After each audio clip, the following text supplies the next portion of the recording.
Welcome back to a new guide where we explore practical tools that help you manage your online accounts with confidence.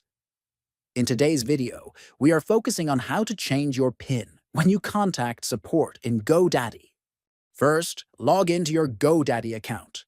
Next, once you're on the dashboard, click the small arrow beside your profile picture.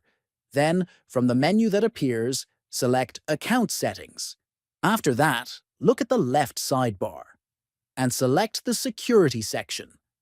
Now, click on Option labeled PIN to open the page where you can update your support verification code. Enter your new PIN carefully to make sure it is easy for you to remember but still secure. Then, once you have typed the new PIN, press the Save button to confirm your changes.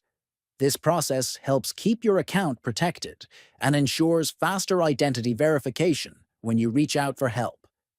If you found this guide useful, consider subscribing to the channel, liking the video, and sharing it with others.